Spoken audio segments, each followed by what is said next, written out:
Hey everybody, welcome back to X's for Show, your premier media response show for all the best shit. I'm Nico. You guys can check me at Nico Action, NICOACTION.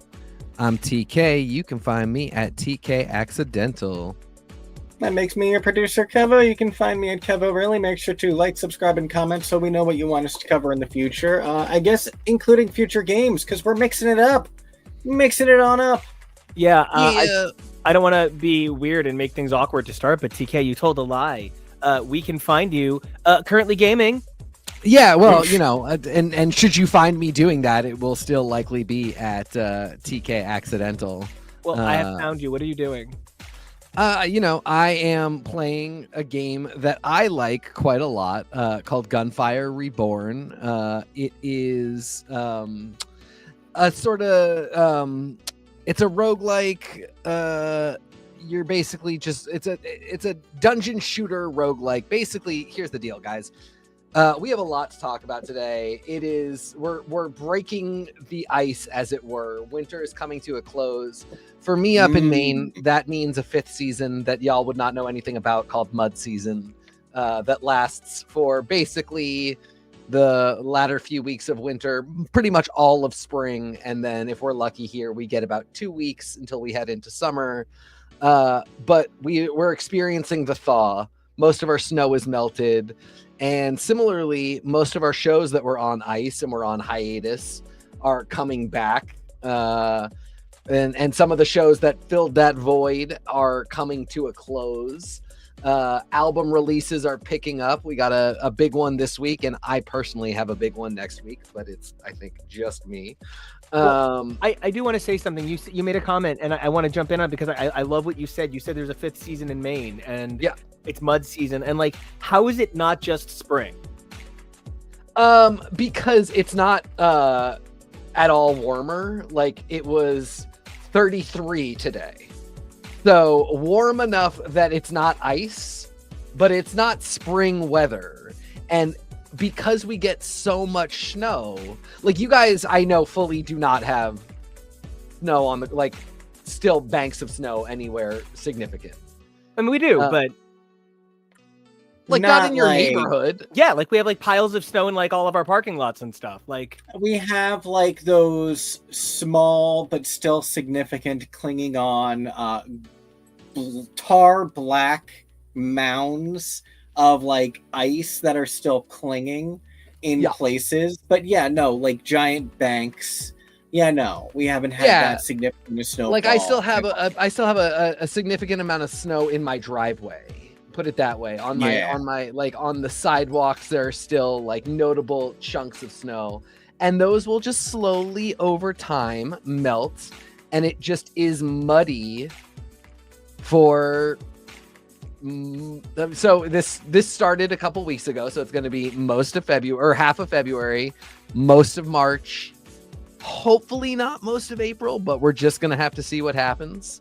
And then, you know, sometime between, if it's an amazing year, April 1st and May 31st, actual spring will kick in. And it really could come all the way down to like May 14th is when we get spring. And then just, you know, come June 3rd or something, it just fully gets hot in the summer. You know, it's so interesting because I don't think Jersey has like I think that Jersey is too different a weather pattern in different places. Yeah, yeah, there's that too. And that's also true. Like I say Maine, but I really mean like the coast of southern Maine, because like other places, if they don't really get the 5th season. It just is winter for a lot longer. Yeah, we get like an overcast season at the store where like at the end of spring, at the end of summer, at the middle of fall, there's this like 2 to 3 week period where it is always frighteningly windy, incredibly overcast, but somehow jaunty and summery anyway. And it's just it's a good 6 to 9 weeks a year, and it just kind of comes in and fucks with you. And you see a lot of areas that they say they have like, oh, this is false spring, and we have second winter still coming. We don't have anything like that. I don't think. I would never describe our spring that way. But like I was just saying to you the other day, I frequently forget. Yeah, no, spring is windy, and it's every beginning of spring. Every so often, it is significant, and I just forget. So weather's nuts. Seasons are nuts. So I want to jump into some of the stuff we're going to talk about today. I want to start with Mayhem. I want to, because it's this was a definitely Mayhem definitely fucks like a summer album dropped in the spring. Yeah. But like, which also happened with Chromatica. Yeah, she is such a summer album artist. I thought the main thread on this record was maybe a little too same. I thought too many songs, because like Kevin and I were talking about this earlier. I feel like too many people say that you can say that every song sounds like every other song, and I also feel like too many people say the opposite, that every song is unique and leave it alone. And I'm in both camps. But like this had a little too much familiar vibe, a little too same throughout the album. I still really liked it, but this did not feel like a triumph. It felt like a cool moment. A triumph in that it was good. It could have been bad. Yeah. But, it wasn't like, a triumph in the way that most people would think of it being a significant accomplishment of new work, of new evolution. Some of it feels very more of the same. And that's not an insult. We haven't gotten more of the same in a very long time. And Agreed. I think that's great. And if that's what she wants to be putting out there, I enjoyed it. So I love that she's letting herself just make more of her own art in the way that she wants. I can't say I disagree with you guys, and yet somehow I'm disagreeing with you guys. Go for it. I feel like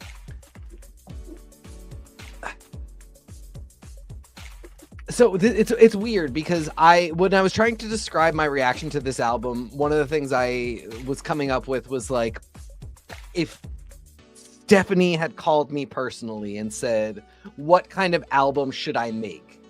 This would unequivocally not be what I suggested. Like, this wasn't, if I got a menu of Lady Gaga album styles that I could choose from, this would not have been the one that I picked.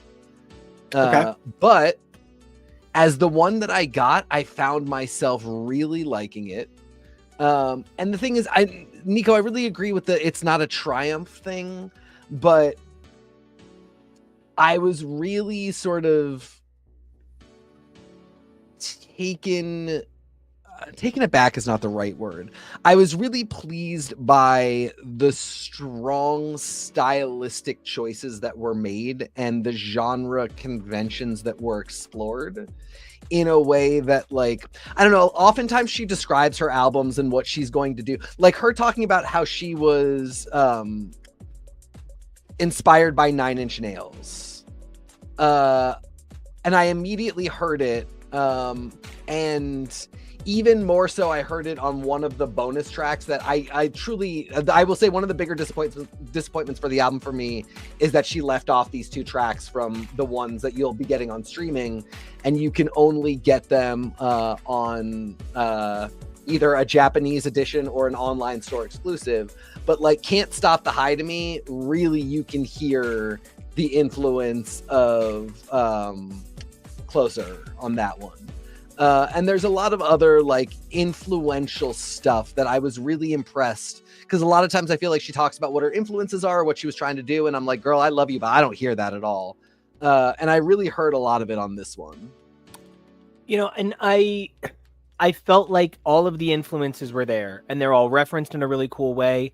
My intersection with this record has a little bit more to do with like Stefani as an artist, and like I was talking about it with KEVO, and I think Stefani, I don't know Stefani the person, but like Stefani the objective, this is the person who gets nominated for things, the person underneath the Gaga persona.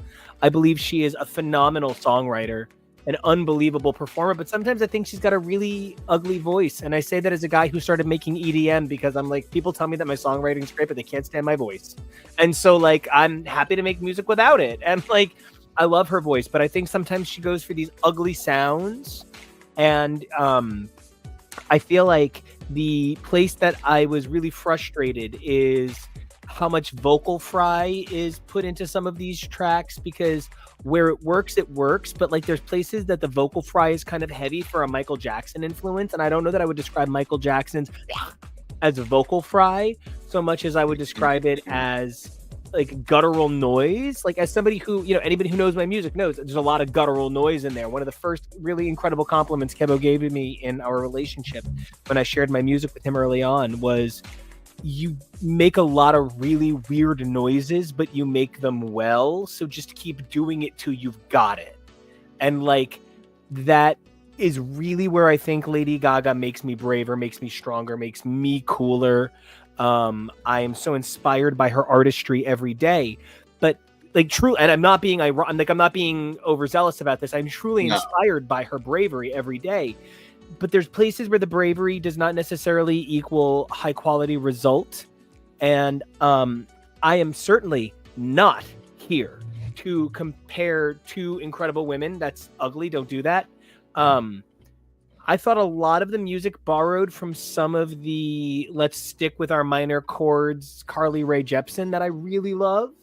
I thought this borrowed also kind of heavily from the sort of like, I know she's not your favorite, but St. Vincent women can have obnoxious synthesizers too world. I think she's a horrible person. I think she is one of the greatest musicians of the last 20 years. I mean, she really is like, she's such a visionary. And like, that's one of those things where it's like the artist and their artistry are so linked for her. Yeah. She is her music, like Lady Gaga.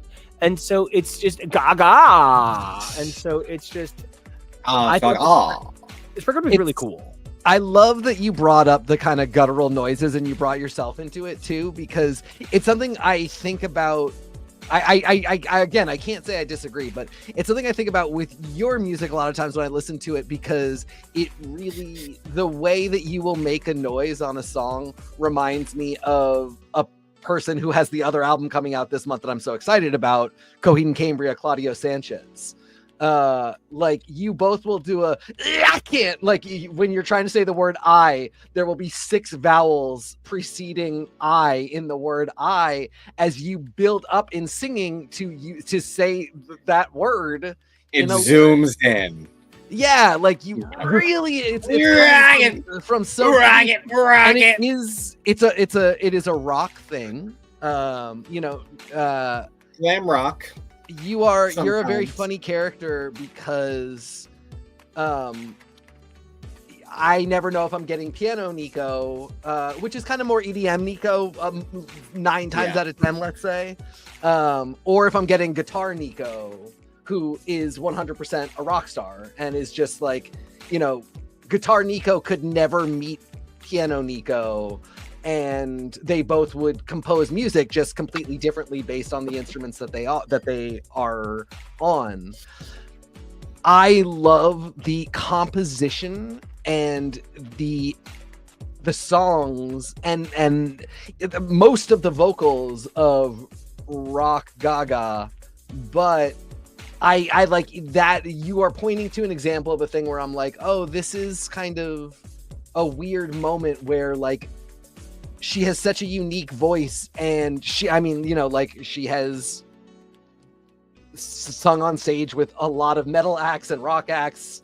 I'm forgetting who she just played with. I want to say Judas Priest, but it's not. But Halford, half of my personality. She's played with Rolling Stones before this. She has a voice that can do a lot. But I hear what you're saying, that sometimes it, especially on an album, it's kind of like, I wouldn't have chosen this cut. Like, it's just, if you do a bunch of takes and this is the one that you get to, and it has that kind of, if not vocal fry, then like that sort of gutturalness, but in this way it's performative. It's not like I was trying to get there and I was raw. And I think that's it. Is like sometimes when I hear that thing from you, it's that you're being very raw in the take because you're not you don't record your stuff in a studio and you're not sifting through multiple takes and auto-tuning everything. You're just kind of sending me something that you have recorded on your phone. And with her, I'm like, okay, Stefani, like you did this in a studio and you auto-tuned it to hell as you ought to have, but like this rawness wasn't actually there. So what are we doing? And like I actually just heard the demo for Bad Romance. Yeah. And I'd never heard it before. Oh, wow. Well, I don't know. Like one of those things, like I don't do a whole lot of investigating into the demos of artists that I don't like 200%. Yeah. That's got too much other stuff to do. And so like it you're just a busy boy. Yeah. And this came across my YouTube and so I was like, okay. And it is like Rama. It's like so cute and like there is never any of that raw because like that's the other thing she does on this album a few places. There's that moment, I think it's on VH1 Storytellers, where Jewel, farmhand Jewel, who works at Home Depot on Sundays, Jewel, was like, so I didn't know that when I sang and did that voice that sometimes I sounded like a deranged goat. And if someone had just told me that, I would have not done that on 3 records. And like she tells this story, but I mean, because it really is, it's Jewel, it's Shakira, it's also Lady Gaga, where they've got like 2 sounds, and one of them is like, yeah, I got a lot of treble in my voice, and then the other one has like this, and I cannot understand.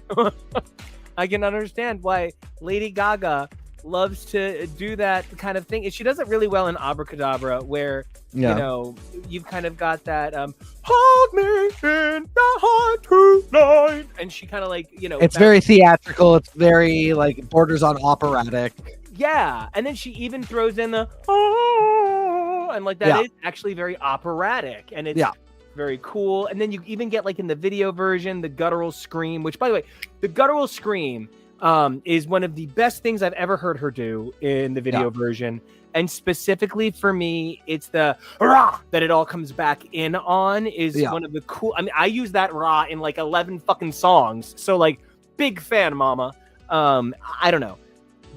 I love the feeling of this album. This album is drinking Coronas with your friends at a summer beach party. This album is a great time with all of my best Judies and cute boys in tight shorts. But like, this album is not, nor should it be expected to be. This is John Mayer Battle Studies problems again. KEVO, what you got? I don't remember now. It's all good.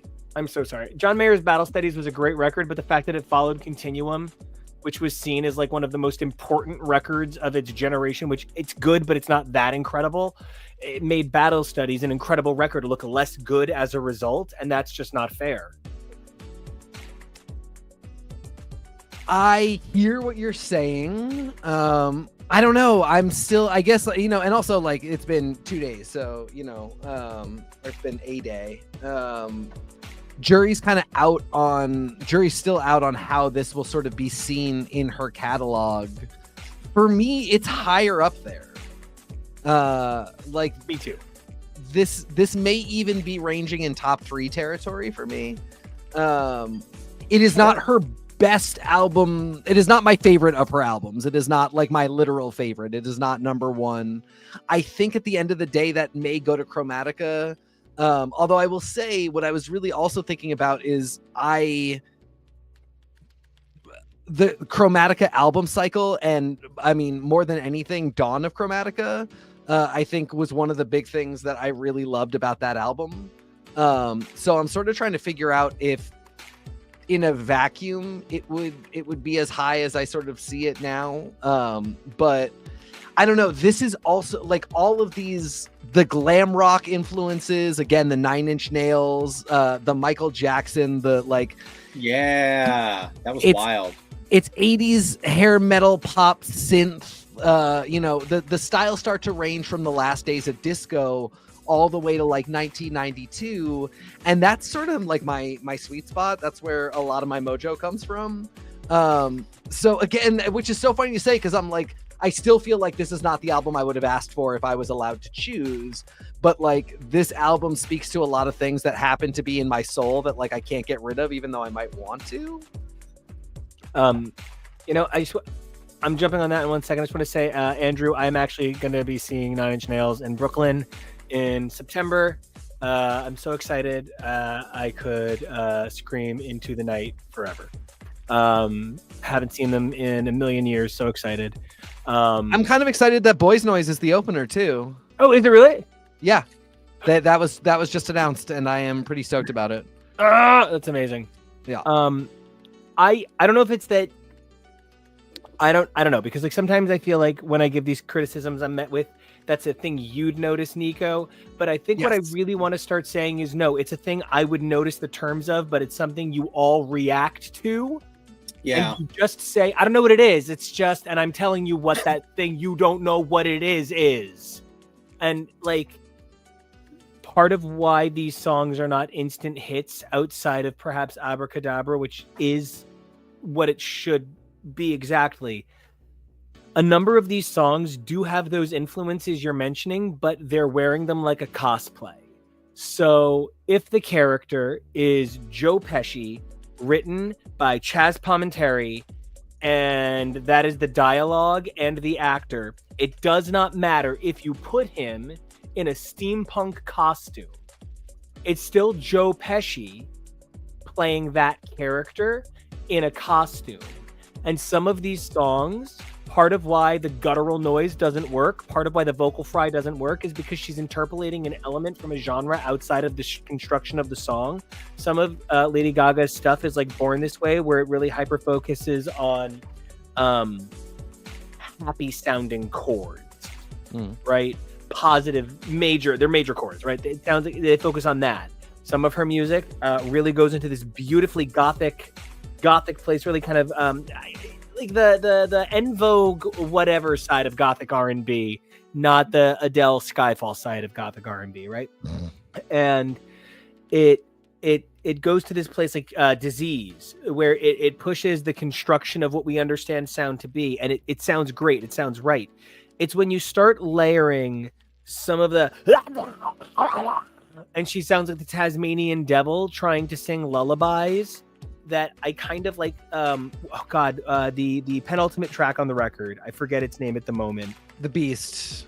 No, not The Beast. Oh no, sorry, because I always forget Die with the Smiles actually on the record. Yeah. Blade of Grass. Blade of Grass, thank you. But both those two tracks are among the weakest to me. I love The Beast, actually. I think The Beast is really cool. I think it's atmospheric and moody. Probably not my favorite of all time or anything, but really fun, really cool, really aggressive in a fun way. I think Blades of Grass is like, it meanders, and it meanders in all the wrong ways. It borrows chord structures from, and like, I still think it's a better song than I would write to do the exact same job. I am not here to say to Stefani, I don't like this because I'm better. I'm just giving, as a musician of 30 years, a guy who plays, 20 something instruments as well, I'm just kind of giving my own take on it. The song meanders in a constructionless way as a result of trying to master too many things. And the other song that I think is very guilty of this is The Loneliest Time by Carly Rae Jepsen, which I think is, I just think it's a terribly overrated song. I think it's like a C+ that a lot of people treat as like an A, and I get that because that's how they feel about it. But I think I would have liked a producer or editor to come in with a very different vision for this record and then meet in the middle, because some of the shiny same does get a little too, I've had this before. Are there any other songs? I'm just off the top of your head. Are there any other songs where that it feels like the case for you that you can name? I'm not as like a prove it, but I'm just curious. Love Drug. Okay, cool. Feels incredibly familiar Yeah.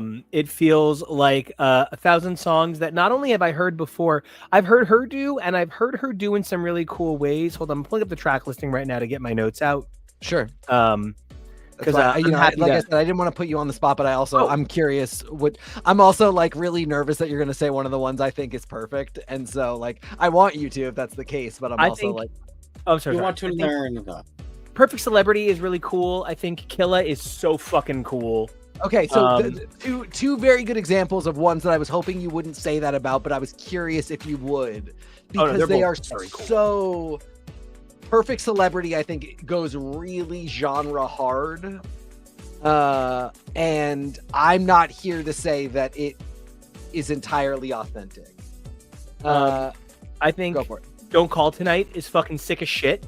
Yeah, that is so fucking good. But I think How Bad Do You Want Me is very not good. Do you hear Yaz in that? Yes. Yeah, KEVO called it immediately. Yeah, yes, okay. I did.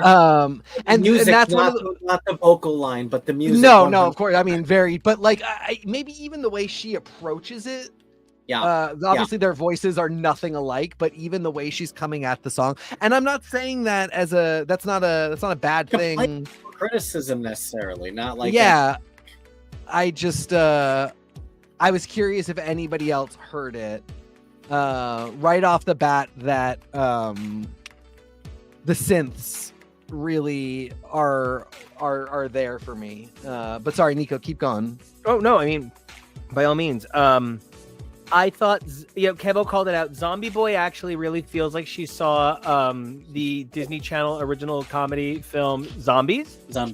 And was like, I love that. I'm gonna go smoke 6 cigarettes and then write a song. It sounds like an SNL Lonely Island short song. Yeah, I do. I enjoy those. Do hear that a little bit. And that's one where I've like tried to like be a little cool, because I know that it also is partially inspired by or about Rick Jeunesse, the model who had the skull tattoo makeup, who died. But also she said that, and then I heard the song and I was like, this is not like it's not a good tribute, because I'm an upbeat song can still be a tribute to somebody, but I'm like, this is a little bit this is less like a tribute to this amazing person and more like, oh, what a fun vibe, and this guy also had a fun vibe. I think Die With a Smile as a song is okay. I love them loving each other so much that I am literally writing a musical about the feelings it gave me. Because the way they look at each other, sometimes it really does just take one Lady Gaga to look at one Bruno Mars in a room. Is that a thing? Are they friends? Like, yeah, they vibe. Okay, that's confusing to me, but here we are. I love the energy she brings to it. I love, but like the song itself, I can't believe that like there's like only 4 songs that have legitimately been like actually like motherfucking #1 for the last couple of years, and it's basically, and I'm being funny because there's also like a couple songs from Cowboy Carter, there's Shabuzi, so I'm being funny, but like it's much more rare to generate a huge hit these days, and a hit that stays on #1 on the Billboard for weeks upon weeks. 14 weeks. Yeah, it's like 40 weeks for Flowers by Miley Cyrus, 14 weeks with Die With a Smile, 14 weeks for Apt, and now like 8 weeks for Abracadabra. It's like literally there's only 4 fucking songs left on the planet, and somehow none of them are by Harry Styles this year. I'm okay with that. Me too. He's about to sign 31 dates at the Sphere. Oh, really? Yeah, that's cute for people who want to go to that who aren't. They can make it look like a giant watermelon. Listen, all I want now is for Celine Dion to do another residency, and I want it to be at the Sphere, and that will be my Vegas trip. I really enjoy the Sphere. I'm really enjoying my residency crawl.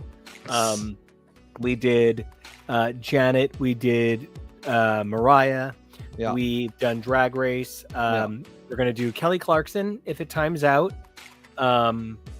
We like our little residencies. I mean, that's the whole point. I love that for you guys. I like that it's a place that I can go where I know exactly what I'm going to see. Like oh my God, we did the Lady Gaga museum. Yeah, when we went to Vegas. Say. So she has a residency museum. Yeah, that doesn't surprise me. Yeah, it was really lovely. At the resort where Mariah was performing, yeah. And in this last couple of years, thanks to my amazing big bro, I've really come to go from somebody who was obsessed with multiple Celine Dion records to investing in her personally and like taking the time to get to know her better, understand her catalog, and like, yeah, that's a residency I would go see in a heartbeat. I mean, I just kind of can't believe like people who know me. I don't even look at my YouTube end of year anymore because my top 90-something videos are the karaoke that I listen to. I was going to say, I think if you're not actually going to see Celine Dion, seeing Kelly Clarkson is going to see that she is the next, like, that is one that I would also really, if I could make it happen in my life, I would go to, because you only get to see the great vocalists so many times. And I think the thing that's so exciting about that was so exciting about the Celine Dion residency, and I think would be exciting about Kelly in the same way, is when you see an artist when they tour, they are sort of by default exhausted. No matter how luxurious the bus is, if it is beyond a like 12-date tour where there's multiple days between the dates and they're flying from place to place, they're tired. Think about when you travel from one place to the other. You're fucking tired. You're always tired. Hello, Pittsburgh. I was in Boston last night. Yeah, exactly. There's kind of no way to make that great. But when you see an artist in residency where they're it's maybe it's a home away from home, but it's a home. Welcome to my home, literally. No. Yeah, like I probably have a suite here at this hotel. And I get to have my whole life here, and I get to chill out a little bit. I don't think that matters hugely if you're talking about, like, again, I'm super stoked. I hopefully will go see Coheen and Cambria a bunch this summer while they tour for this album. I'm not super worried about Claudio Sanchez, one of the amazing rock vocalists of all time, being tired as he tours the country on this tour when I hear his voice. But with like Kelly and Celine Dion, I would like them and Mariah too, please, fuck. Yeah. I would like her bathed level. in luxury, coming directly out of a warm bath to dress and go to the show, so that everything is as relaxed and ready to go as she needs it to be. And I just think it's going to be a really good residency for Kelly. And I think vocally she's going to blow some fucking minds. And I think she thrives on that kind of energy, as evidenced by her talk show having such a homey feel. I feel like she'll probably bring that same energy to that audience. And that's actually the main reason I want to go. Like, I specifically want to see Kelly Clarkson a trillion times. Like, I would Steve Carell get my chest waxed to go see Kelly Clarkson. But I want to see that intimacy, because we saw Janet Jackson's State of the World 2018, and we saw Janet Jackson Las Vegas 2025. And the set lists have a huge amount of overlap, but it's exactly what TK said. They're night and day between a tour and a residency. They were unbelievably different staging. Yeah. We were lucky enough to see Mariah Carey on Valentine's Day, and she, out of nowhere, in the middle of her regular set, busted in a little segment of It's Valentine's Day, so I'm inviting 3 couples onto the stage. And it was this super fun thing that I don't think it would be as easy to orchestrate. I gotta tell you, when NICO told me she did that, though, I thought he was about to tell me that you two went up there. Oh my God. No, first of all, he wouldn't be getting the words out. Yeah, I know. Getting to see it is still an amazing thing, though. Truly. It would have just been Kevo and Jonah up there. There was a gay couple. There was a gay couple up there. Of course there was. Thank you, mother. An older couple. Older. So yeah, I would love to see Gaga's residency if I happen to be in Vegas. I'm And out she here does another one. hoping people will do Atlantic City residencies. Yeah. Just like over the summer, man. I'm not saying do it in the winter months, but I'm saying set the fuck up and get a good thing going. There's some great venues. As they are building up the filming industry in New Jersey, I wonder if we will start to see stuff build up with Atlantic City and other things in the area. Yeah, that's actually a very reasonable thing to wonder, and I think a very possible thing to have happen. All right, so now we gotta start talking about some other stuff. So I have one more thing to say because we didn't talk about it at all. Garden of Eden is such a fucking banger, and somebody said that it sounds like a song Gwen Stefani would have written for Blackout, and I think that is an incredibly apt description, and it made me think of you. Because now I'm just imagining like, oh man, I wrote this song. Do you want to check it out? We can have a really good time together. Don't speak. Just let me sing to you. Have you seen the clip comparison going around of her back in the day doing the thing that she would do on stage where she was like, I only want the boys singing along with me, and then she does Just a Girl? No. And now she's been doing it again since the last thing on tour. I'll find it for you and send it to you. I mean, she does not sound like this at all anymore, but NICO in 1995, it is spot on accurate. Like it is when I first started listening to it, was one of those things where I was like not paying attention. It comes up on my Instagram reels as I'm just like kind of scrolling through, and I was like, wait, is NICO here? Because it is just, she sounds exactly like this impression that you do, and I was just cracking the fuck up. But also, she just shouted out a MAGA person, so she can absolutely go to hell forever. Wait, what did happen? What? She just shouted out a MAGA person on Twitter, being like, "You're so inspirational." So I'm furious. Well, then I'm gonna have to change my impression to be, I'm Gwen Stefani, and sometimes I have questionable taste in shout outs. Ooh. But yeah, Garden of Eden, absolute banger. Both the bonus tracks I think are Can't Stop the High and is it Kill for Love? Yeah. Something about murder. There's a lot of killing in this one. But yeah, I don't know. There's some really great tracks on here. This is definitely going to be a many listen for me. This is not just going to be like okay, I've heard it, I never have to do this again.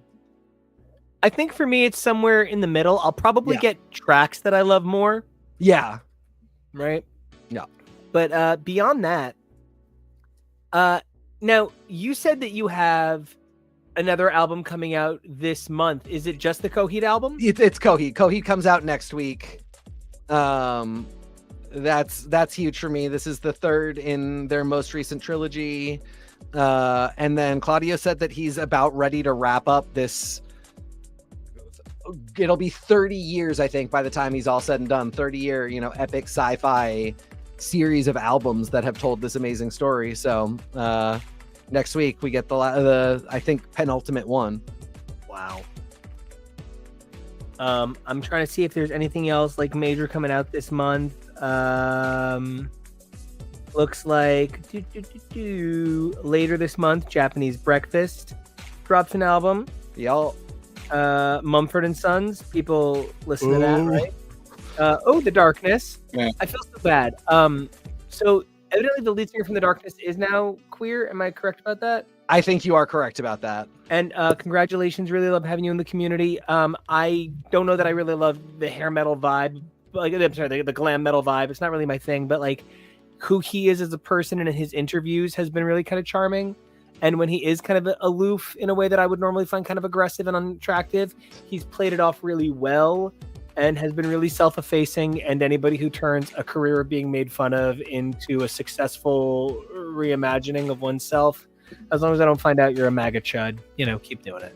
And if you're a one-hit wonder who keeps pushing, because that's, the thing that, like, I like that song. That song has a fun vibe to it, but it is literally just the one song for them. And I love to hear that a band is still pushing on from that. Did you know that April 25th you were getting a new Patrick Wolf album called Crying the Neck? Oh, of course I knew. Okay, that's the next one, I think, after there's one pop album in between that comes out early April that matters. But yeah, no, that Patrick Wolf album is huge. Elton John and Brandy Carlisle? No, but that sounds like how you would get me to reveal state secrets. Sounds really sleepy. That's very relaxed. Maybe the album I'm thinking of is coming out in May. Evidently Miley Cyrus is something beautiful. Currently doesn't have a release date. We've got a new record from OK Go. The forever threatened and never getting released Janet Jackson Black Diamond still doesn't have a release date. Evidently we are going to have to put up with a new Morrissey album, I guess. I do also want to say I love that Maxwell is doing Black Summer's Night again. Big fan. Always love that so much. This Lizzo song. Yeah. It's a song, and it sounds like she decided that you're not going to buy the album. So what I'm going to do is I'm going to put 4 songs in the single. And it's going to cover a lot of Prince ground. Yep. As many Prince songs as Lizzo likes. She's just going to do all of them in this one song with a video that could not have known that it was the Roadhouse from Twin Peaks version of Abracadabra's Black Lodge. Could not have known that was what was happening. Yeah. But Lizzo, I really love knowing that you have evidently been cleared of all bad doings. This song's not it for me, but I really wish her. I wish her a better next single, and if not, I wish her a game show. It's not it for me either, but I like that she's playing around. I could be convinced. I'm not convinced that the album won't be good. Put it that way. That the next single won't be more what I was looking for. The influences here are perfectly fine to me. I'm interested to see what else they get us to. It just kind of like, even for bands that really rock this genre, those bands are kind of it's just kind of a forgettable. Like, I even think of a band that I love that does other songs not in this genre, but like this sounds like Listomania by Phoenix, which I think is the least interesting Phoenix song. And, that's even part of what we get into where I feel sometimes like I'm judgmental of music because I would have liked this by somebody else, but by you. So like sometimes when you get into like, that's my favorite this person's song, I would love a cover of it, or I wouldn't love a cover of it. Like there winds up being levels, because something that I am going to be looking out for is covers of songs from this Lady Gaga record. Yeah. And I'll see how those change the song. I love how a song can evolve, especially when somebody like Lady Gaga reimagines them later. Speaking of things that have had to reimagine, you guys. So Grey's Anatomy has been on since, as the first ever female joke writer in Hollywood, Tina Fey, once said, Jesus fought the dinosaurs. So I am at a weird place with Grey's Anatomy because, let me tell you, the more I think about the plots of season 21, the more I'm like, this is just watching Radio Free Roscoe in a hospital. This is so fucking stupid. But the thing I loved a lot was everything but the resolution to the tragedy cliffhanger. This was a great episode, B+, if not A-. refresh me. The resolution is basically the shooter's not so bad a guy and we saved him. Well, no, the shooter might still suck, but like really, nobody on our side is injured or hurt too terribly. The shooter becomes the new patient, and we just move on. Oh, and because like no one's hurt. Like no one who was in stakes winds up having legitimate stakes, and so like it was basically an episode of Alias. Also, Espinosa fell off the fire escape, and it was fine. Also, heat wave's over, I guess, just today, just this minute. Heat wave broke, and we're all fine. Hey, listen. A cold front moved through. Did they say that? Yes, they That's keep fantastic. dropping like very like ham-fisted dialogue that indicates to you that somebody on the writing staff was like, we can't just say the heat wave broke at the end of the episode. We have to do more than that. There's a twister. This is a style of Grey's two-parter wrap-up where like some of them you come back and everything goes wrong. You know, Owen would have kissed the lady. Joe would have like the babies would have been in jeopardy, or one of them would have died. You know, It turned out there were 3. Yeah, something like that. Adams would have been or like that Link fight would have turned into an actual thing where he's like, I actually can't deal with you. I want to take time away. I do this. Adams would have actually been shot, and it would have been like, you know, he's hanging in the balance. So like we get those all the time. Like those are you know, often season, you know, if the season finale is a cliffhanger, that's how the new season starts. But like they will also give us, we ended on a cliffhanger, and then when we come back, everything is the one that I was really like, oh, she's 100% gonna die, is the child patient whose mother was like, I'm completely trusting you, and the surgery with Amelia Shepherd and Ndugo just keeps getting worse and worse and worse. I was 100% certain that child was going to die. So, you know, I guess pleased that she didn't.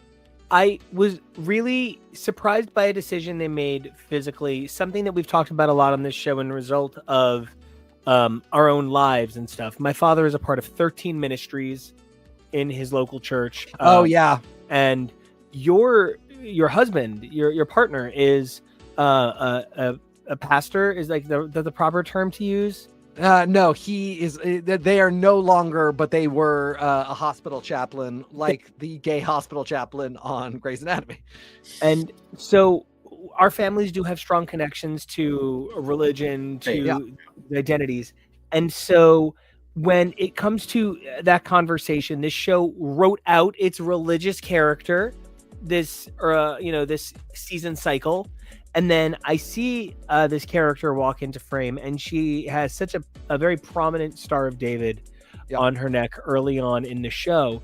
And I commented to KEVO, a black woman. I felt like for such a prominent Star of David on her neck, in a time where like that is a kind of conversation point, I really wonder what they're going to choose to do with it.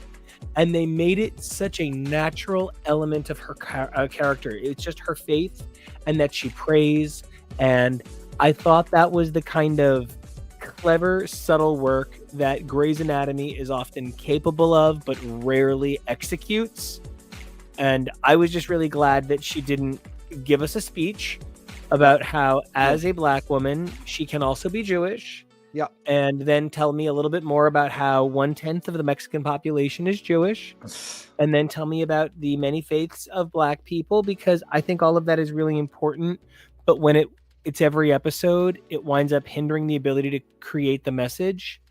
And the way they chose to express the message here allows the audience to create the context, and it allows for further research and conversation. I really think they struck a really lovely balance. And please correct me, anybody, if I have the wrong take. I just really thought they did a lovely job. I think the only necessity of speech sometimes is, I think of, there was pushback to Frozen 2 because they introduced black characters, and people literally laughed at them being like, haha, black people in Norway. which is a thing and has been a thing historically because Black people have migrated to many places around the globe, and it's not impossible, and it's weird for you to specifically deride them for doing that.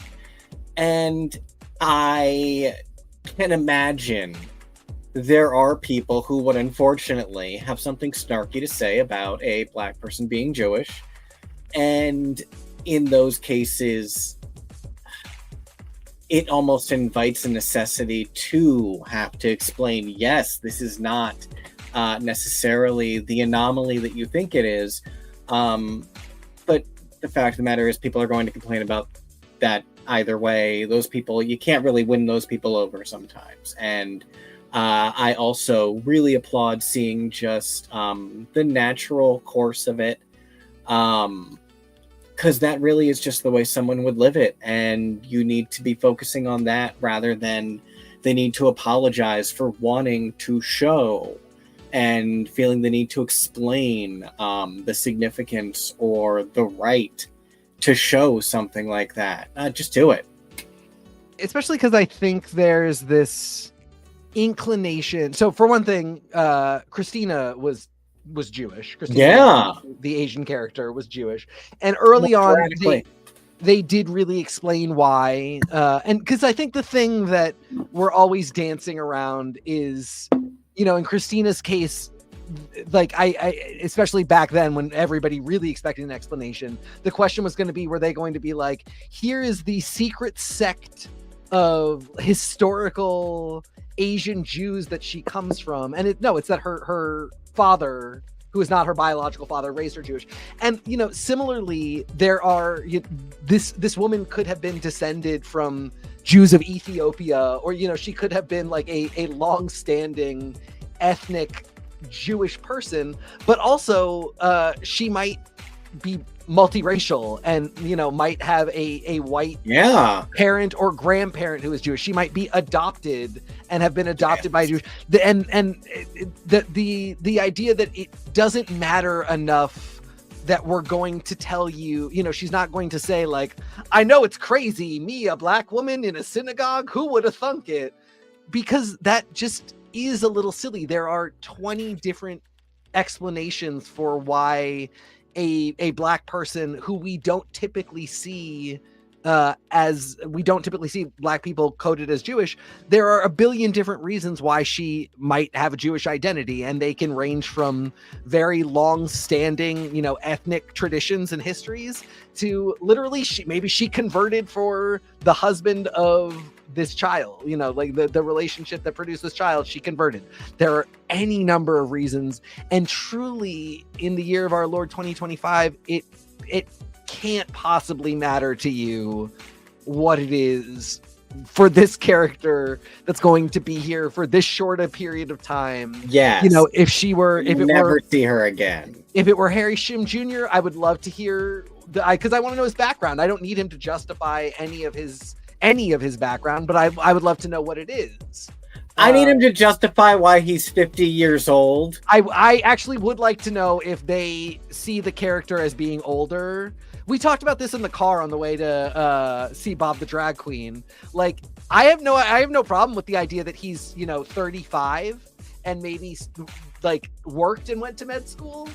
But they do need to explain what's going on because he is literally 42. Yeah. I feel like the thing that the show asks us to do a lot of the time is the interpolated heavy lifting for backstories, for characters like Griffiths, right? Like they say to us, here's what you know, and here's sort of what you bring to the table, knowing culturally about young Black people existing in higher education. Here's what you bring to the table knowing about the role of young Black women in America. Here's what you bring to the table about knowing the role of the bright-eyed med student intern in Shondaland. You understand the rules that sort of put together the Lego set here, right? So the conversation for me kind of becomes, how are we engaging with the show meaningfully? I think that part of the show asked us to begin with Joe and Link are old friends who it's never going to happen. And then, oh no, it's going to happen.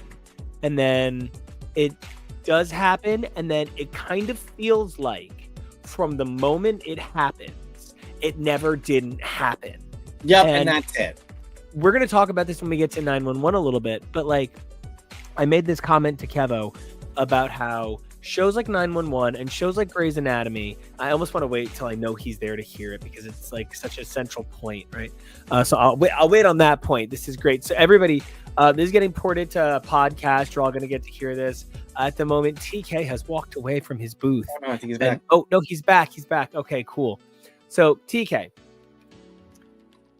I'm going to posit something to the group here. Yo. I think it kind of matters. Now, I had said that one of the things that's significant to me, audience, he's back.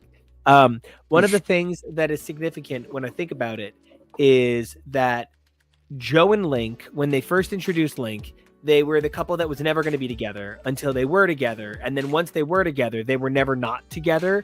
Sure, of course they were always destined. Yeah. Yeah, it becomes like, well, that was always the obvious end game, wasn't it? But except Link was with Amelia to the point of having children. So, like, it wasn't the end game. Well, and Joe was with Alex, and that was actually the end game. And then what's his name wanted to leave, which is fine. But yeah. And so one of the things that winds up happening is shows like Grey's Anatomy and ultimately 911, because the nature of the show's behavior is hyper extreme situations as the daily. So your mundanity is extraordinary. You are then asked to create emotional situations for your characters that go beyond that quality of extraordinary. I might not like the way or why Alex left and the whole way that kind of came together, but you know, Alex leaving actually kind of is such a big dramatic moment. It is shocking to a show that deals in life or death every single episode 4 different ways. So something that happens with shows like Grey's Anatomy and 911, when Lisa Edelstein's character is introduced into 911 Lone Star, she's this thing that, like, because she's one of the character's exes, she's this almost like mythical, oh my god, well, she's almost like a werebeast. Like, if oh, she's in the mix, it must be serious. Yeah. And she better not show up. She's going to cause such a problem. And then immediately it's love. Immediately it's reconnection. Immediately they are a family again. And then you start to wonder if she's something that might shake up the status quo and be something that actually Addison's in a way. And when ultimately her character is written out of the show permanently, her character becomes elevated to the point of saint. Immediately, forever, her character had always been a saint. Even when she was kind of difficult, it was because she loved you and was the best mother and wife and best friend in the world. And Mom was my best friend. Yeah, it immediately becomes this young man, this young gay man who loves chemical substances, TK, is super connected to his amazing, fashionable Jewish mom. Does not feel fair to me. His parents, Rob Lowe and Lisa Edelstein. Does not feel fair to me for not getting those parents. I mean, I love my mom, but I should have Rob Lowe. That's why I was focusing on the hyper fashionable mom, how much you could connect here. Yeah. You're not vapid enough to be this, TK. No. But I do love drugs enough. I've seen that episode. That's the one. That winds up being something that I feel like Grey's is starting to have a little bit of trouble with. Grey's has 2 central current problems. I want to treat Grey's Anatomy for one moment as though it is Mike Carey and Peter Gross's The Unwritten Hospital edition, right? And that means, for people who don't know, it's a hyper meta text where essentially a Harry Potter or Merlin or Arthur type character coming in is meta aware that there's a fictional version of himself, and so he can have powers by stepping into books. It's also a little bit Page Master, I guess, if you think about it. And so if we were to identify that there is magic in the hospital, and this magic is phlebotomizing these characters in some way. We have the powerful problem, like I previously posited, of we reimagine the past from a later vantage point. Dr. Dr. Owen Hunt is someone who keeps being recontextualized as they go. Now he's this gundering Frankenstein-sized sex figure. Doesn't he have a kid at home who's like currently cross-dressing in a way that he finds fine, but his wife finds distressing? And isn't she gay now? What is happening? Yeah, I mean, Gay. You froze for me. You are frozen in the funniest way. I sort of wonder if the best thing for Gray is right now, because like you brought up a really interesting point, which I kind of didn't even think about, which is even though I do I feel frustrated by the fact that, you know, the show is a show and like is tied to the whims of the actors and, you know, what happened on the set. And when COVID happened, it was tied to that. And so, you know, the long and short of it is, yeah, when Alex wanted to leave, even though they had established Alex and Joe as endgame, they then had to figure out how to write that out. And I actually do think you're right insofar as like they came up with perhaps a bit of a silly and facile answer, but like the idea that they had mythology and plot from decades of doing the show enough to say that the only thing that would ever make Alex leave his wife and this person that he loved is if it turned out not just that Izzy was still around and wanted him, but that she had actually had those. The fact that they had said over a decade ago, Izzy froze her eggs. Yes. With Alex on the off chance that they would ever need to have kids. And so they could dig that out of the vault.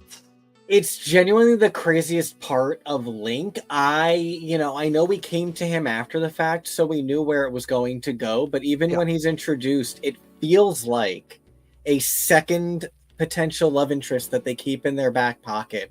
Because they can always take someone from Amelia. Who cares? Yeah.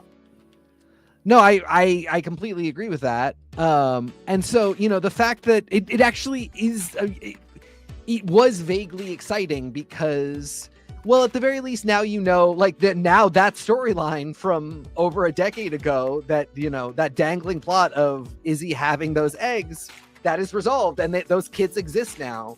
But they're running out of moments like those, and especially because they keep killing the people. You know, it was something we were joking about on Discord, was like the various ways they could bring Derek back, and I was saying I want them to Michael Vartan him, and you know, we were talking about like body swapping in Dugu and Richard so that Richard could continue to be the chief forever, which of course all of these are jokes and we're being silly because they're not going to do stuff like that.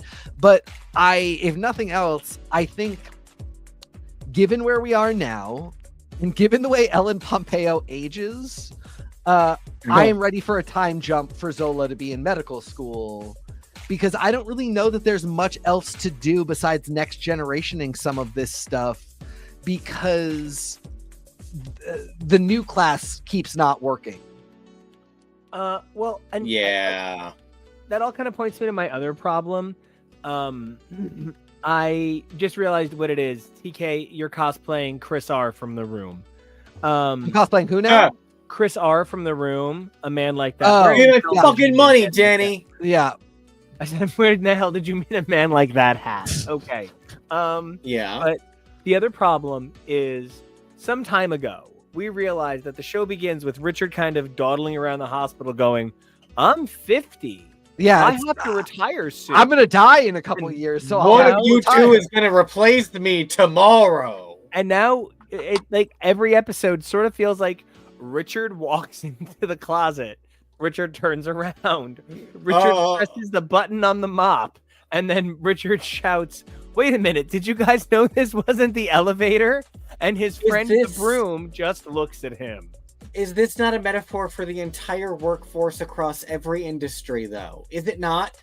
Is it not? Sure, but it's Buffy season 6. I don't need to see the realism bore me. No, I know. Sad. I don't want them to let this man go, but it is sort of, yeah, we keep saying, find something for him to do that isn't the job he said he was going to leave literally a score ago. Well, and what's so funny is they came up with the solution ages ago for Meredith because she was getting too old to be on the show, which is you just go do research. You just show up and are like, yeah, I've been in the lab, like using all of my years of knowledge and experience to make magic. You know, they do it with Debbie Allen, who just shows up and is the head witch.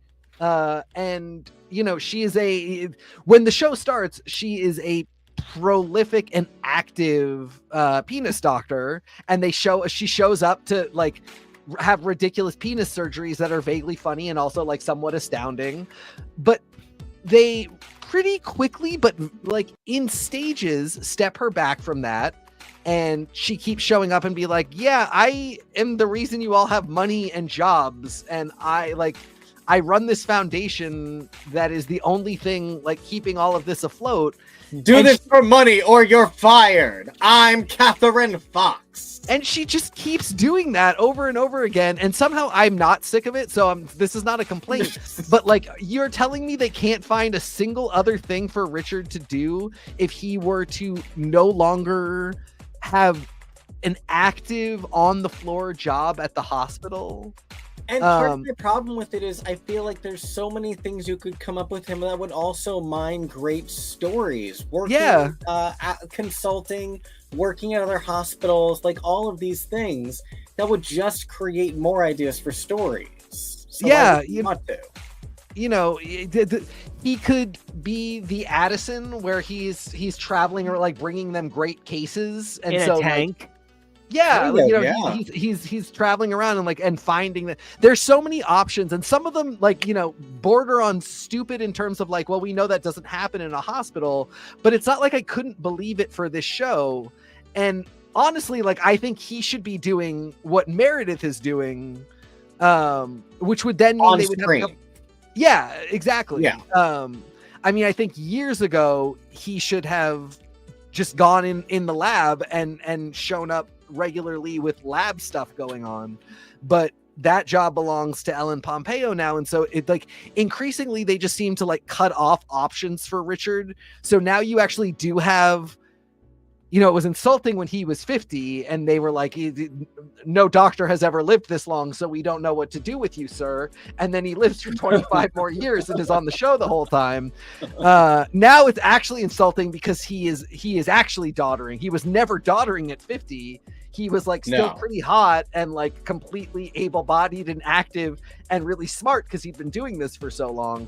Now he is getting to the point where you're like, literally the actor looks tired. What's a sit-down job we can do here? And it's just really because I did actually make the exact comment of, oh man, he's getting to the point where even I'm like, he might be aging out of sexy. Like for me, like everybody's got an age range, and mine is like 30 to like, I mean 25 maybe, right? like a masculine 25 maybe, or like an older looking femme 25, right? An adult like, 25. Yeah, all right, but like I need you to look a little. I think what I'm trying to avoid saying is I need you to look a little weathered. Like I need some lines of tired in your face, right? Like if you don't look tired, you just don't get it, so you're not interesting or sexy. Sorry about that. Yeah, so I feel like he's really reaching that point where like he is showing age that I feel is real world sexy, but not TV sexy, and that's what I was kind of trying to figure out how to say. There's men that like at the gym who are in their 70s that I'm like, wow, that guy's really still a very handsome man. There's something that TV does to people. There's something that TV asks people to go through. Sure, it's a cushy job where you get paid a lot to be under lights that literally destroy your retinas, that literally burn your skin. Fry your hair. Yeah, you're on your feet for 18 hours a day. It's hard. It's tough. It's weird when you get older. It's a lot to constantly have to memorize things, and like, frankly, this isn't a cushy show. This is a lot of jargon to memorize. This is a lot of stunts. We saw that table get turned on its side today. They're always doing crazy stuff like that. So this isn't even like a light show. Yeah, and it's not that I think that old people should be put out to pasture. No, I think this actor should get to keep acting as much as he wants, and he should get to stay Richard. It's just that it feels like the only thing they know how to do is highlight how he's old. And they never seem to highlight how he, as TK pointed out, is cool. Because even when they point out that he's cool, it's, I've got so much experience because I'm old. I'll be a teacher. It's never like, I've learned unique things. Let me use those. Yeah. This is Cancer. It's got a plus. Speaking of characters who they don't know what to do with, they're not sure how to use, they need to figure them out. Ben. Go. Oh my god. Yeah, no. There is an epidemic of them not really knowing what to do with their actually any men, because again, Owen. I feel like they give Owen so many horrible storylines because they know Kevin McKidd is here to stay. He gets to direct like a good 20% of the episodes every season. And he seems like a good guy. He's a good, big, handsome guy in real life. So they can make him do dumb things like cheat on his bisexual wife. And we are going to forgive because we don't have a choice. He's never, ever going to leave. So we're going to have to forgive him. But that's dumb. Find a better thing to do with him instead. Well, for one thing, because he already cheated on his wife. He already cheated on Christina, and yeah, and then is he gonna choke Teddy too?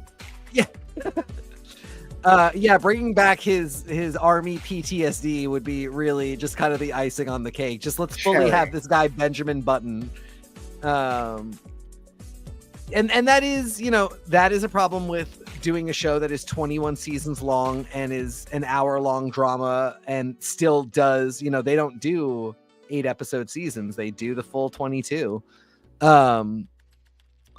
There's just going to be story recycling, but unfortunately with Kevin McKidd, we're starting to lap ourselves. And yes, he is, if we're doing, the cheating, the really unfortunate thing is like, there are storylines they could do that I think they're not going to, and they've touched close to this very tangentially with characters who it's more plausible with, and it hasn't happened. So I don't think they're going to do it with Owen and Teddy, but like this could be a polyamory storyline. The sexual chemistry between Brooke Davis and Teddy Altman is so high, and like they were just so good together, but like I don't want Owen and Teddy to break up. And also like go ahead. No, finish yours. But I have a thing on polyamory.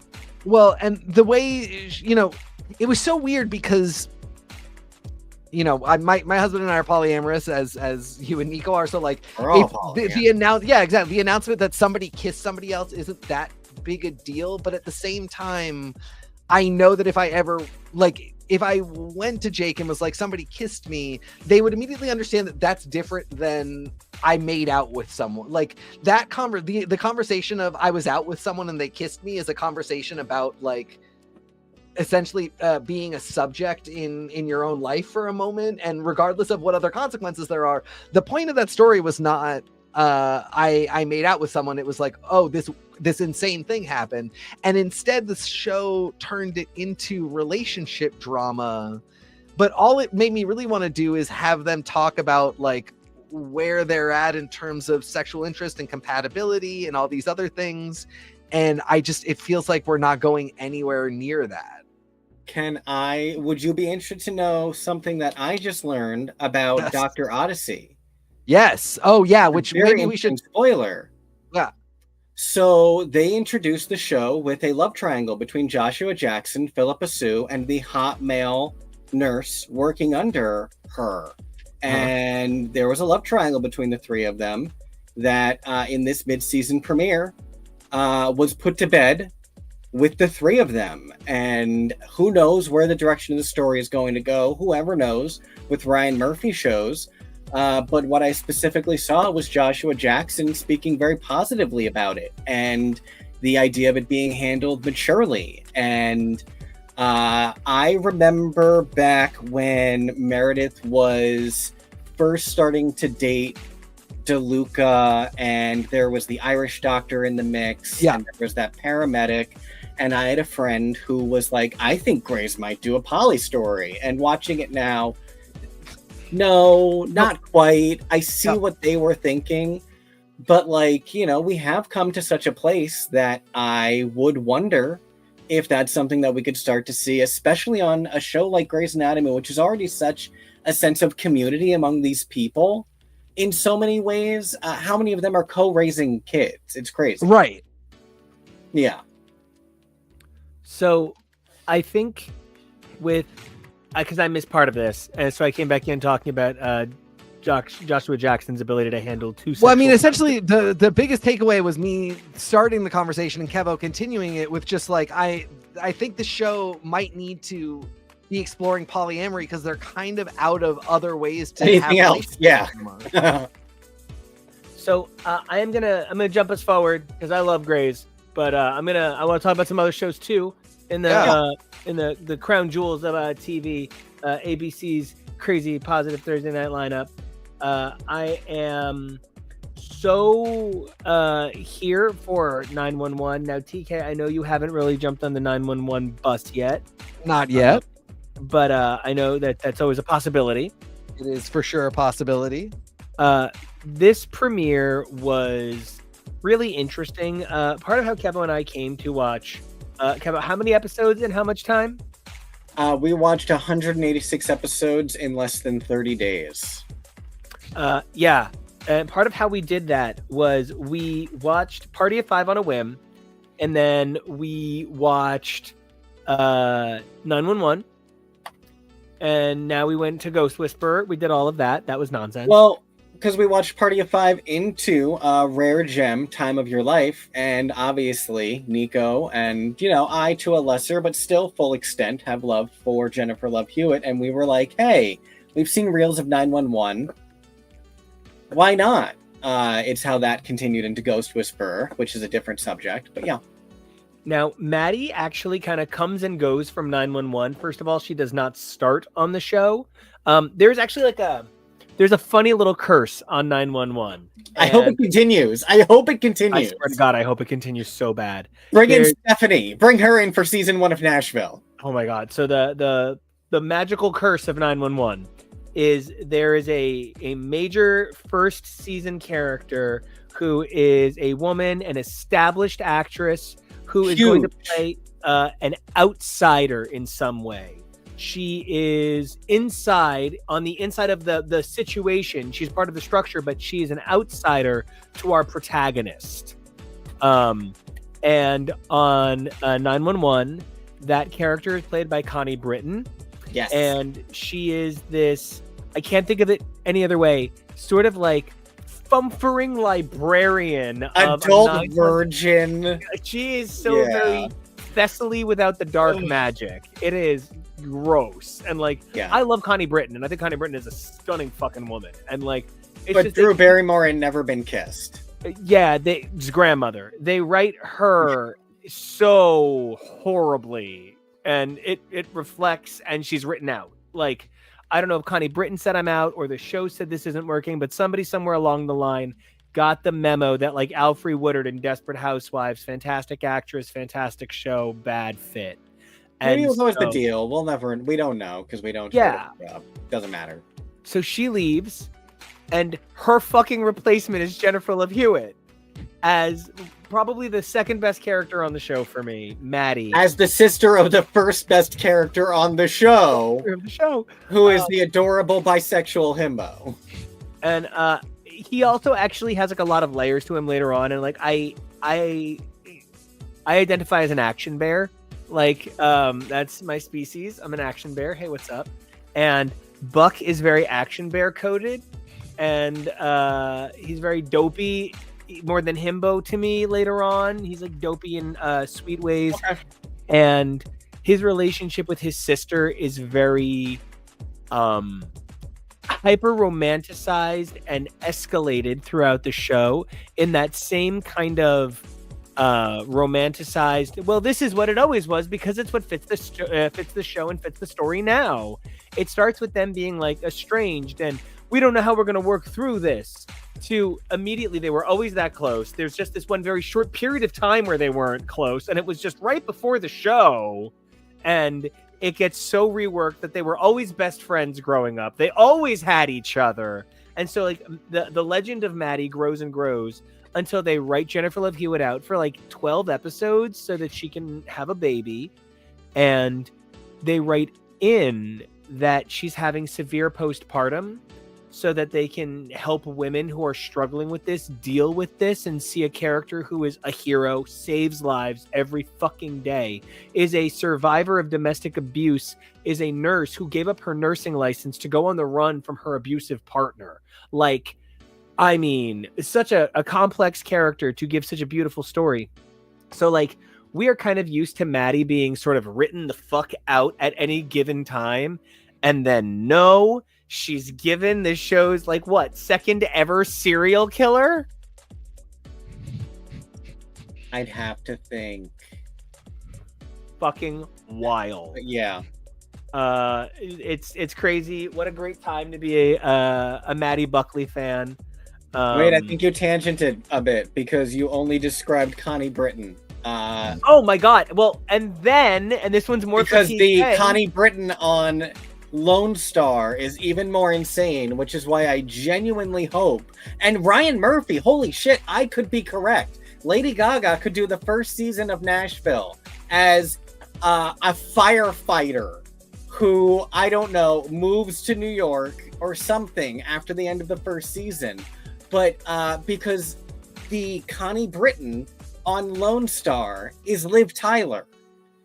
So, like, the star power on the I am only in the first season and then I immediately leave. Her replacement is Gina Torres. It's Gina Torres. So it's not even nobody. So, like, again, you know, Connie Britton's replaced by Jennifer Love Hewitt. Liv Tyler's replaced by Gina Torres. So who would Lady Gaga be replaced by is now what I wonder. I can only hope it's Neve Campbell. But, you know, dreams. The other problem that winds up happening with 911, and it's so frustrating, is like Ryan Murphy strikes me as the gay soap opera's George Lucas, because he's very much the kind of guy who walks into a pitch session and somebody says to him, Mr. Murphy, we have a pitch for you. We have several, and here they are. And the guy, and you know, Ryan Murphy goes, "Show them to me." And the first guy goes, "This one is gay ducks," and he goes, "I hate that. Set it on fire." And then the second one is like, "This one is talking hats," and he goes, "If I may, it's a little more Truman Capote, just so you know." That's my Truman Capote. So on helium maybe. And he goes, "Talking hats, I hate it." And then the third one comes in, and it's just like, I don't know. It's like if you put on a pair of shoes, you can chew through anything. And he's like, "Unstoppable teeth if we show feet. Now we're there." And like, for the rest of the month, lost where this conversation. If I see Toothfoot coming to Netflix next year, I blame you. For the rest of the month, Ryan Murphy walks around the office going, "And how is Toothfoot coming?" And like, that's unfortunately one of the things that plagues 911, where obviously, obviously there was a day in October where he came in and he said, "I just saw a sexy, handsome young man, and we're going to make him a recurrent character." And so they add him, and now it's like 4 months later, and this guy's got 12 episodes on his contract. And so he just stands in the back of the scene and goes, "Dogs," and then doesn't speak for the rest of the episode. 911 has too many characters that are teeth feet, that are just like, it was a cool idea to have this many things in here, but now there are so many characters in 911 that we don't see, that there are so many regulars that get 2 lines of dialogue. Like, it is too overflowing at times. I'll be honest. Some of what you were saying, I was trying to parse for nonsense, but some of it, no, is really fair. You've seen that I've been watching those 911 compilations, and there's a comedy one for season 4 where someone's like, there's this little segment that's like, "Come home, Robbie, we miss you," because that he's going to step up in Eddie's absence.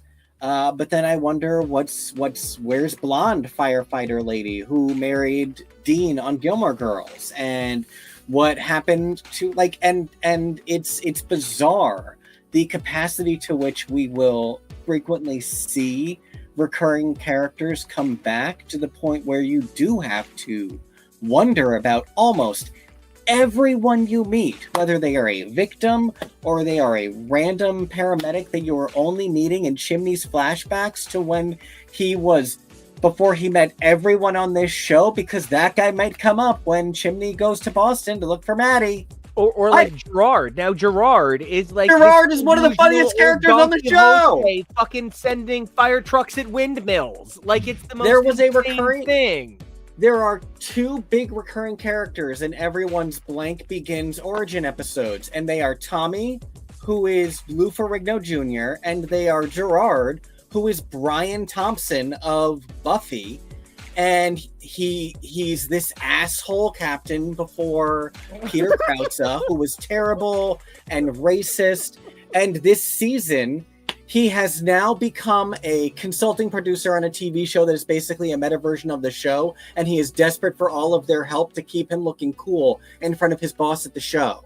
So now, because over the course of 6 years, they've had the ability. Tommy is the guy that sexually awakened Buck to the point that now he's bisexual, and hopefully now starts dating other men, please. It clearly indicated sexual interest in men other than Tommy. And had the whole time, but they brought back this character that we hadn't seen in 5 years to be Buck's first boyfriend. So what you're saying in terms of how we have to frame recurring characters that you think are minor, if they write out Ryan Guzman and they elevate Robbie to now a series regular, and now this show Grey's Anatomy's, Robbie could be on this show for 12 years. To Ryan Guzman's 6. The thing is, I wouldn't necessarily want to send Eddie to Nashville if I could send Carlos. And I can't get both from Lone Star. Yeah. So TK and Carlos, I would send the 2 of them to Nashville. Do they have Rangers in Tennessee? He just became a Ranger. They don't care. They don't care. They don't care. They don't love law. TK, how did that all feel? How did that wash over you? Do you feel like you have to call 911, or are you this cat in a hat? I mean, the thing is, like, it doesn't sound bad, like, it sounds exactly like talking about Grays, you know what I mean? Like, I have no idea what you're talking about, but at the same time, I have every idea what you're talking about, because I know what it's like to commit to an ensemble cast drama of the, medical rescue variety that goes on for many, many seasons and has spin-offs. And it does just kind of get to the point where, like,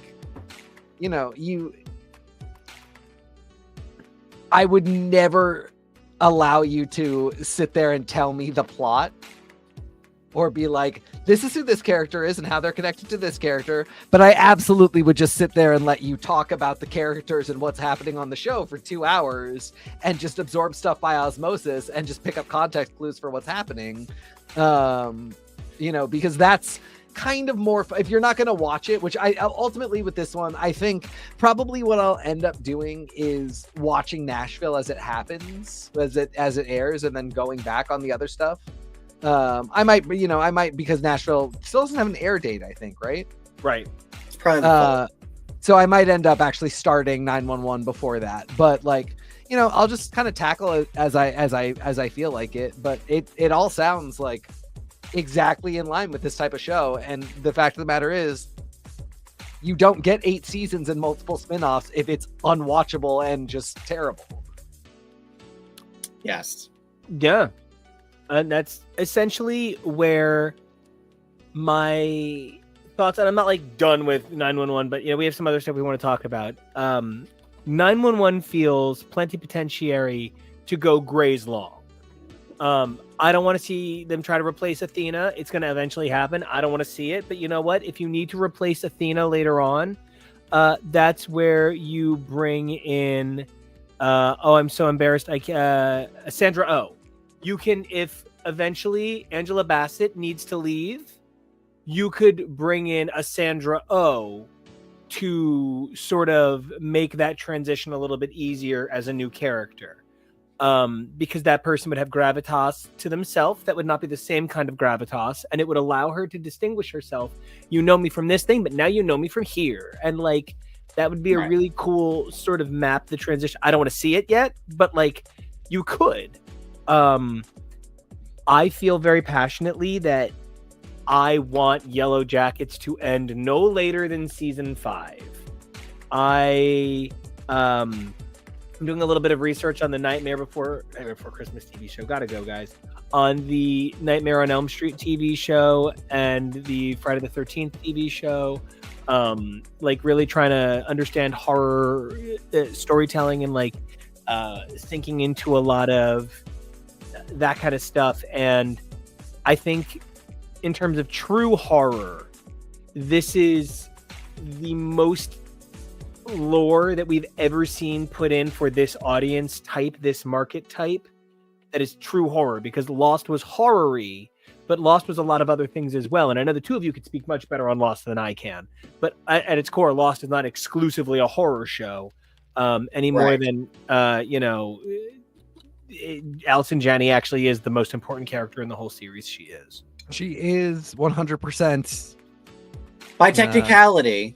But and also by acting ability and I just gravitas and all the other things that matter. If only they had just introduced her a little earlier. Juliet, marry me. She can't. She's already married to me. I knew the line. We're just talking about polyamory. I knew that. Guys. You see what I knew what you were going to say? You see how I know you so good? Okay. God damn it. You went back in time. Yeah, I don't know. I'm hoping Yellowjackets ends with 4. It's a great show, but like it also feels like, it's so weird. All the articles came out saying they always knew where Lost was going to go. I still don't really buy that. Otherwise, they're just very, very bad writers. But it does feel a lot more like they always, they knew where Yellowjackets was going to go. Because because it's taking place in 2 drastically different times. There's a lot of stuff where we're like, they already knew they were going to get rescued. They were going to get rescued. And so I don't know. We're starting to get to the point where I'm still enjoying it, but I'm seeing places where I'm like, oh, don't stretch this too thin. It's not that strong. Like this doesn't have 5 seasons of idea in it, especially because the seasons pass. You know what I mean? Like we know they're not in the woods that long. So already like in previous seasons, they're starting to move through the literal. In previous seasons of the show, they're starting to move through the season of the year that the girls are in when they're stranded faster than they are now. And I simply don't want to be in a season 6 where we're 2 weeks away. The whole season takes place in the 2 weeks before winter actually hits, where we're stretching out some really silly storylines. Yes, because I believe we're more than halfway through the time that they are in the woods at this point. Yeah, because they should be. Yeah, they should be getting into their second winter, and I believe they are rescued. They're rescued at the end of their second winter. So yeah, I mean, like, we don't know exactly where we are. We know that it's still nice out. It's not winter yet, but we also know how bad it gets for them during winter. Like, we know how severe the winter is, and we know that they are not in a house, that they're outside in these teepees and everything. And so they're also lore dropping a lot more now, but the lore is more confusing, and it's not even lore, but it's additional details to the situation that aren't really helping anything. The hallucinations and dream sequences I'm still no clearer on whether or not this is an entity or if they all have mercury poisoning. And the reason because I love everything you're saying. The reason I specifically would love a 5th season is because what I would like the final season to be, they are not ready for yet.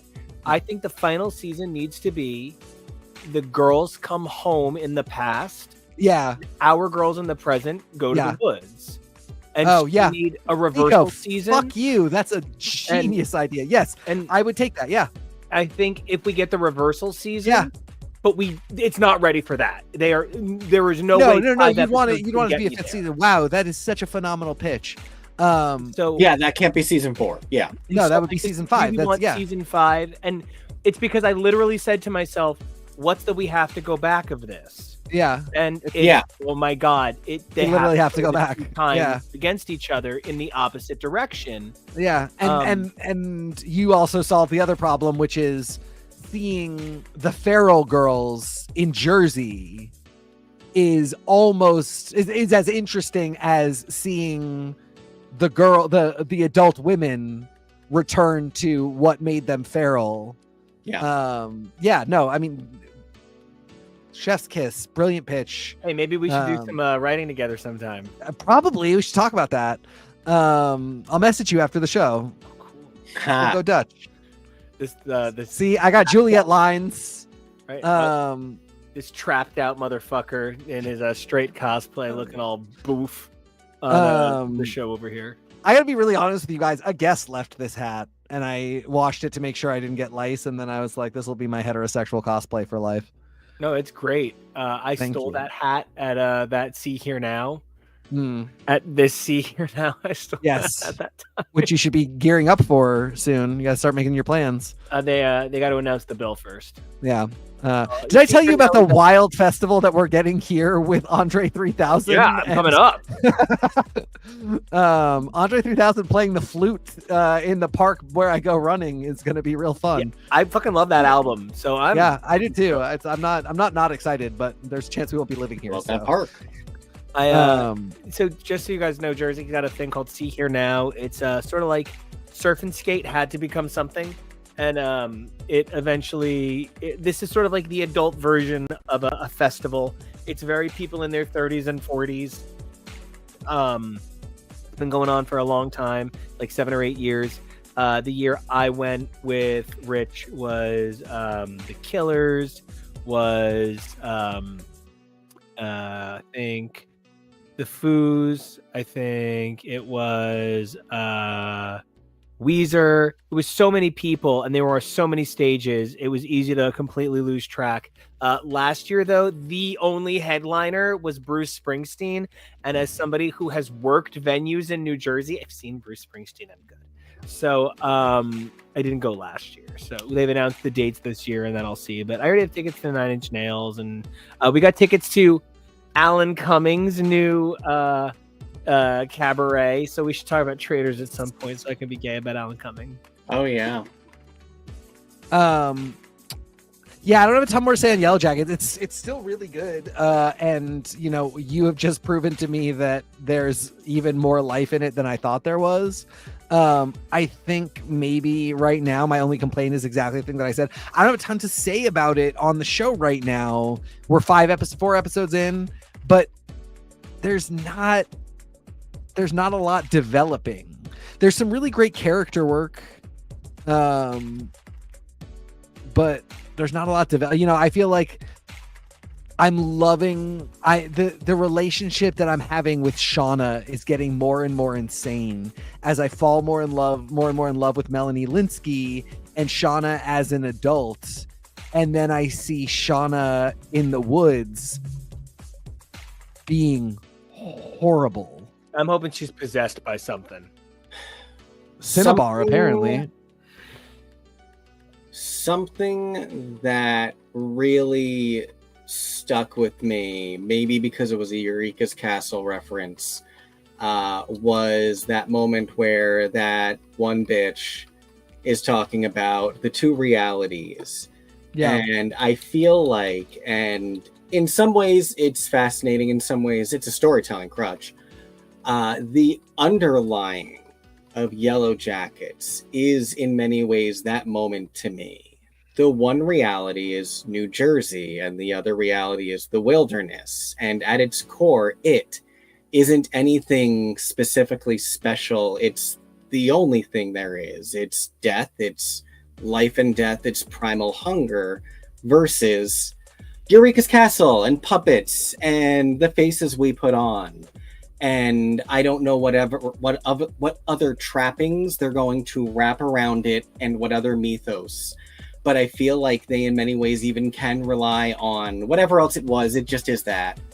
And, you know, there is something powerful to that because that is real and raw and scary. But it's also, you know, you're kind of suggesting something that is either, you know, mercury poisoning or lost and specific gods. And I worry that there will be a cop-out of it's just life. But in their defense, it is. And I wonder if that in many ways is what Shauna is too. There's the reality Shauna, who's a human. And then there's the feral animal. And no, she's not cute. I don't like it, but, you know, sometimes reality closes in on you. And that's tough to watch, so I don't know if I enjoy it for entertainment, and that's significant as an audience member. You know, and just because I mentioned it, and it's in the cover image, I just want to hit it for a second, you know, talking about how, KEVO, you actually really highlighted a lot of the ways in which Yellowjackets is kind of not just like a Lord of the Flies story, but it's not just the Lord of the Flies story, but it's a story about a group of people that are kind of just like trying to survive and create a society and function and exist. And one of the things that's really funny is that's actually really all Traitors is. Traitors is just sort of Yellowjackets. That's it. I mean, it just without the magic, and with Alan Cumming. And it's just like, this was an interesting season because none of the people who were the front runners all season made it to the end, as is so often the case in these sorts of things. I don't even think what you're saying is that glib, though, because another thing you can really compare it to is the Hunger Games, but it is that without any actual real stakes, especially now that they've reconfigured the format that it is all reality people, especially just like competitive or housewives. That was something that I was talking about with our mom the other night, where the first season having real people was harder. But when it's just people that you know aren't relying on this for their livelihood or medical bills or their house not foreclosing, it really is much lower stakes, and you can enjoy the way that it is more backbiting and vicious at times. But I really loved this more optimistic ending as well. I think this was a really great note to leave off on. There are a lot of ways this season could have gone in a different direction that wouldn't have left off on a as excited for season 4 note. But now I kind of hope they push 4 out even earlier because this was great. I think I'm constantly caught in loving and hating the drama because it's a 2-layered, maybe even 3-layered thing where, for one thing, this is all entertainment. And like Alan Cumming talks about, like goes on Colbert and Jimmy Kimmel and talks about how he's playing a character. He's playing a character of Alan Cumming. And these contestants are also really playing characters.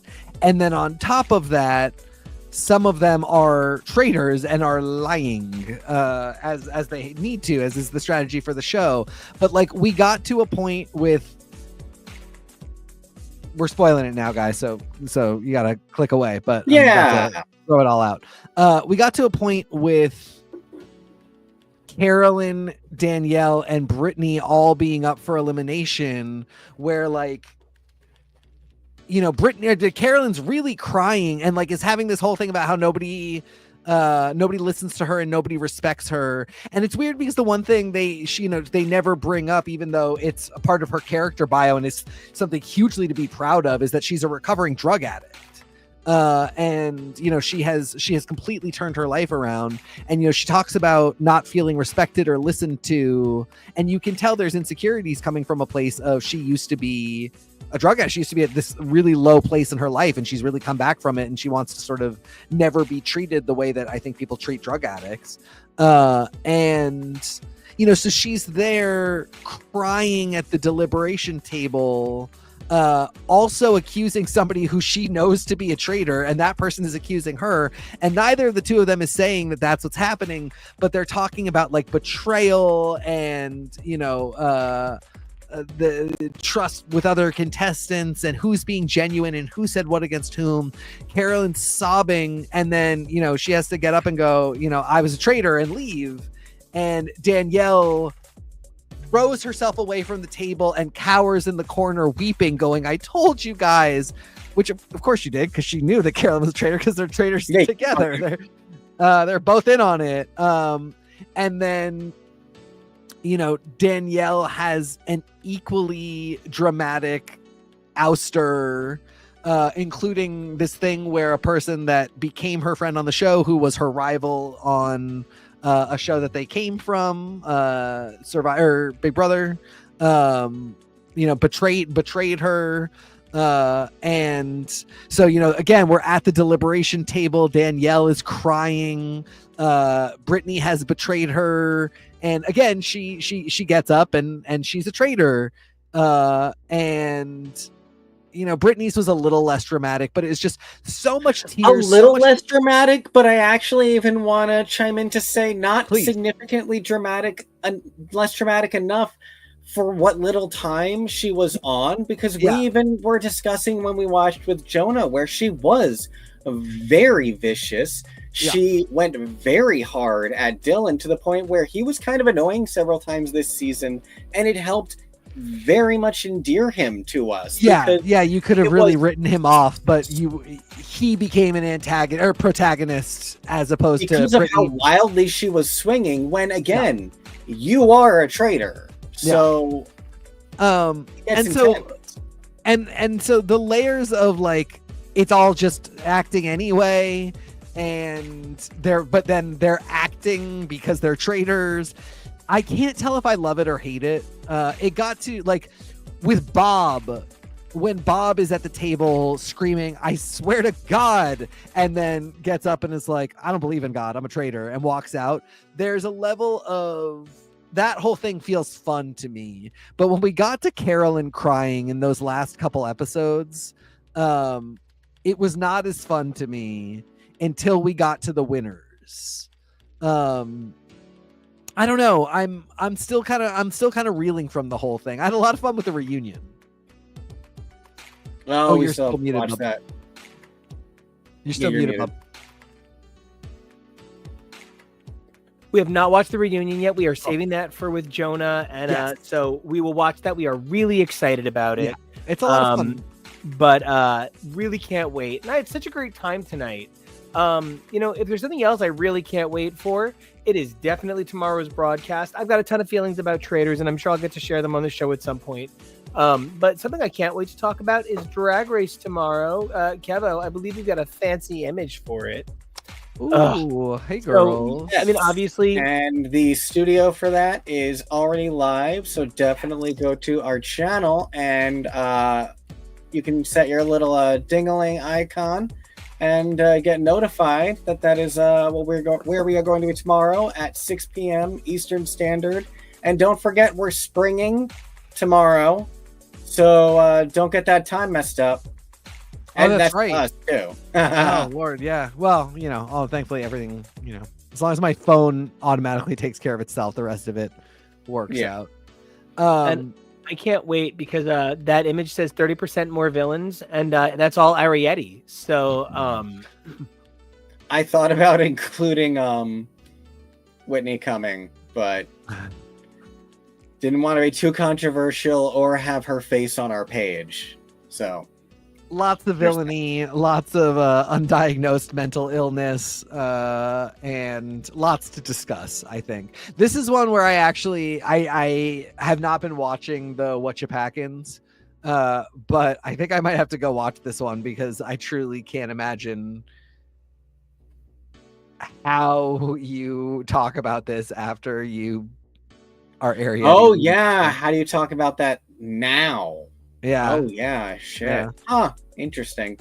Because Or do you just avoid it? Corey King was like, you just laugh about it. Yeah. Because Corey even came off kind of not the way she wanted at the end. Yeah. She came across like a little like, oh well. And like it was a little, she channeled her inner female Beavis. It was something else. That sounds but accurate. Like, I think Arietti is going to forever be the girl who lost her mind. And something I said to Jonah is, that's something that like, and we'll bring it up tomorrow, but like, there's something about the way you go out on these things that affects your All-Stars package ability. Yeah. Traitors, I don't think it matters. No. You can All-Stars that either way. And like, that's a little bit like, I think, where we are always in an interesting situation with like, is Mayhem just all-starsing the best of Gaga's dance music? Because I think it actually touches on some of those same themes from some of the best songs she's ever done. Themes, not stole from herself. Themes. I think 911 touches on some of the best themes from like Grey's Anatomy. By the time it started, there were already 13 seasons of Grey's Anatomy to interact with and learn from. I think we are in a culture of YouTube and TikTok and Instagram have made it so easy to see the best of things really quickly and get critical analysis and feedback that what we do is shaped by the fact that we do it. And like, it's so important to consider that as we talk about these things, as we talked about Mayhem earlier, as we talk about all these shows, we're fans and we love it all. And we can't wait to talk about more of it. And it's a good vibe. The best vibe. And you boys are the best vibe, and I love you guys so much. And it's this is my favorite. We didn't get to talk about it. Okay, so we'll talk about it. Mid-Century Modern. It's going to be a show by Ryan Murphy with Nathan Lane and Matt Bomer. Oh my and God. I unfortunately forget the gentleman's name that's also in it. But it also had Linda Lavin in it, and she died between filming episodes. And this was meant to be like a Golden Girls show, and she was meant to be the Sophia, but it's her house, like she's the Blanche. And so they're going to have to pivot. And what's fascinating is I believe Pamela Adlon is only in the first or second episode, and she's in like half of the trailer. Because Linda Lavin, who is the other main character, died tragically in real life. And I believe she was in her 70s. But like, for people who don't know, Estelle Getty was actually not the oldest Golden Girl. They just put her in old makeup. This is what happens when you actually say fuck ageism, let's work with an old person. Well, 80s. Nathan Lane is 69. Wow. Yeah, because I was appalled by the idea. I was like, Matt Bomer's too young for that. I was really appalled by the idea that. So basically, Matt Bomer's 47, which I'm already just a little bit like. So that is the correct. That is the age Rose is. That is the age Rose is in the pilot. That's correct. Right. And it's a little. I feel a certain way about it, but like I'm 40, so like I'm not feeling too golden. The gentleman whose name we are both forgetting right now is 59. Oh wow, he looks better than me. Yeah, he's a very handsome man. And then Nathan Lane is 69, not drastically younger than Linda Lavin.